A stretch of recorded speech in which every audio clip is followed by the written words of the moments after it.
Good morning. চ' আজি ৰাতিপুৱা খোৱাৰ পৰা উঠিয়ে গম পাইছোঁ যে মোৰ আজি দিনটো ভাল যাব। মানে মেইন কেছটো হ'ল কি যে উঠাৰ লগে লগে মায়ে ক'লে যে মোলৈ দাদাই টি চাৰ্ট এটা আনি থৈছে। চ' তাকে পিন্ধি মেলি এতিয়া গৈ আছোঁ দোকানলৈ। আৰু দিন ভাল বুলি ক'বহে পালোঁ, মুখ লাগিলেই নহয়, মানে স্কুটিখনৰ হাৱা গ'ল।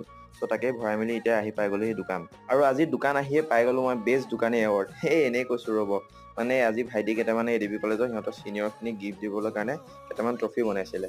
চ' তাৰপিছত এয়া ভণ্টিহঁত আহিল, সিহঁতক কেইটামান প্ৰিণ্ট আউট লাগিছিলে, চ' সেইকেইটা দি ল'লোঁ। চ' তাৰপিছত আকৌ দুজনী ভণ্টি আহিল চামাৰ্থ এপ্লাই কৰিবলৈ, চ' সিহঁতৰ এপ্লাইখিনি কৰি ল'লোঁ। এতিয়া টিফিনটো উলিয়াই ল'লোঁ। আজি মায়ে মাছে আৰু কণীয়ে দি পঠাইছে গাইছ। চ' এতিয়া খাই বৈ ল'লোঁ।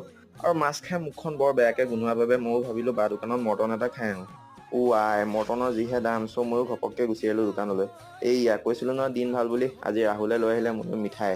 চ' লালমোহনটো ঘপককৈ মুখত ভৰাই বাকী চিঙৰাকেইটা লগৰকেইটাৰ লগত ভগাই খালোঁ।